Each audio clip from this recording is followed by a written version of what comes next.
Bonsoir mes élèves, on va voir aujourd'hui les registres, ou les tonalités ou les tons. Je vous explique clairement les registres que vous aurez bien sûr lors de l'examen régional du premier bac. Alors une petite définition, qu'est-ce qu'appelle-t-on registre d'un texte? Le registre d'un texte se définit en fonction de l'effet que ce texte produit sur le destinataire ou le lecteur et des émotions qu'il provoque, soit joie, soit angoisse, soit souffrance. Alors le registre ou tonalité donne ainsi au texte sa personnalité et sa couleur. C'est ça la définition d'un registre. Alors vous allez voir maintenant les types de registres. Il y a le registre lyrique et le registre pathétique, etc. On va vous expliquer ce que ça veut dire lyrique et pathétique. Alors lyrique, le registre lyrique permet d'exprimer des sentiments et des émotions personnelles. Par exemple, amour, espoir, mélancolie, chagrin. Il y a aussi l'importance du jeu comme indice. La première personne du singulier. Il y a aussi le lexique de l'affectivité. Il y a aussi l'interjonction rythme, figure de style, soit d'analogie, etc.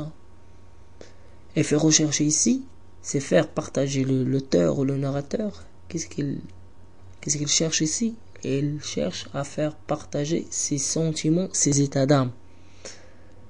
Comme l'exemple qu'on a. Au lac, l'année à peine a fini sa carrière. Et près des flots, chérie qu'elle devait revoir. Regarde, je viens seul m'asseoir sur cette pierre où tu la vis s'asseoir.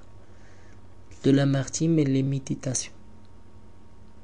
Alors lyrique, c'est un registre qui permet d'exprimer des sentiments et des émotions personnelles.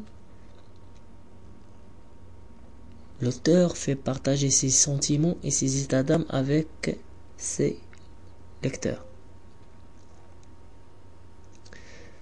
On va voir maintenant le registre pathétique. C'est quoi pathétique? Ça veut dire en relation avec les souffrances. Pathétique, le registre pathétique inspire au lecteur une émotion et suscite sa compassion. Veut dire tout simplement soit pitié, soit sympathie, soit attendrissement. Alors le champ lexical de la souffrance ou de la douleur existe dans le registre pathétique. Il y a aussi procédés, figures de style, à valeur émotive. Il y a aussi syntaxe éclatée, supplication, lamentation, pleurs.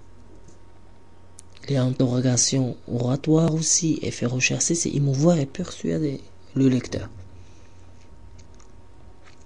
Alors je répète encore fois, pathétique, sa relation avec la souffrance.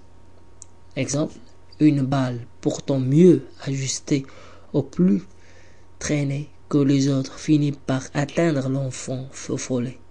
On vit Gavroche chanceler, puis ça fait ça. Toute la barricade pour un cri. De Victor Hugo, Les Misérables de 1862. On va continuer bien sûr les autres registres dans quelques instants. Attendez.